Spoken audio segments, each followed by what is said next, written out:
கூட நின்றுட்டு இருக்க நீங்க 5:40 கிட்டக்க ஆகுது. அந்த ஊர்ல எல்லாருமே எந்திரிச்சிட்டு ஊர்ல பாட்டுலாம் போட்டிருக்காங்க. அப்படியே ஒரு மாதிரி எல்லாம் பிரிஸ்கா சுத்திக்கிட்டு இருக்காங்க. இந்த ஒரு ஜல்லிக்கட்டுக்காகவே ஒரு இடமே ஒதுக்கிருக்காங்கன்னா அப்பனா அவங்க எவ்வளவு அதுக்கு இம்பார்ட்டன்ஸ் கொடுத்துருக்காங்க பாரு. இங்க பாருங்க லைன்ல நிக்கிறாங்க. இவங்க யாருன்னா வந்து மாடு பிடிக்கிறதுக்கான வீரர்கள். அங்க வந்து மாடுபடி வீரர்கள் பரிசோதனை செய்யும் இடம்னு எழுதி போட்டுருக்கு. அவங்கள பரிசோதனை பண்ணிட்டு அவங்களுக்கு டிஷர்ட் கொடுப்பாங்க. இதான் வந்து கோயில் மாடு. இந்த மாடு தான் வந்து ஃபர்ஸ்ட் விடுவாங்க இந்த ஜல்லிக்கட்டுல. யாரும் பிடிக்க மாட்டாங்களா இந்த மாடை. இந்த இடம் ஃபுல்லாவே வந்து இந்த சவுண்டால நிரம்பி இருக்கு. இவ்வளவு பெரிய இடத்துல இவ்வளவு சவுண்ட் இருக்குன்னா அப்ப எவ்வளவு ஸ்பீக்கர் வச்சிருப்பாங்க.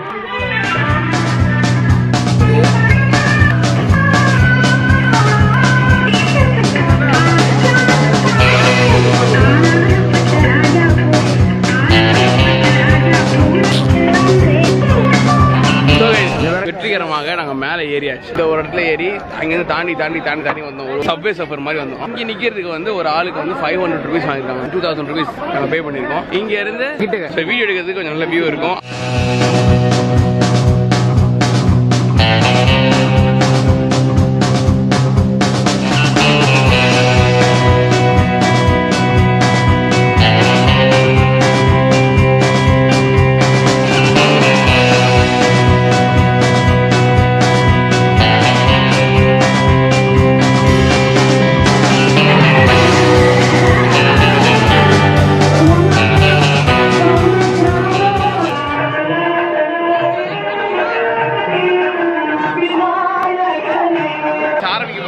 முன்னாடி வந்து இந்த ஊர்காரெல்லாம் வந்துட்டு இருக்காங்க.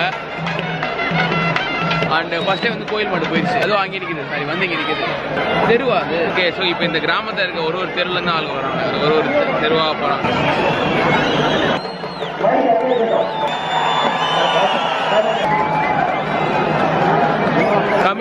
கமிட்டி ஆளுங்கெல்லாம் மேலே ஏறிட்டு இருக்காங்க. விழா கமிட்டி ஆளுங்க. ஸோ இவங்க தான் அந்த முக்கியமான ஆளுங்க.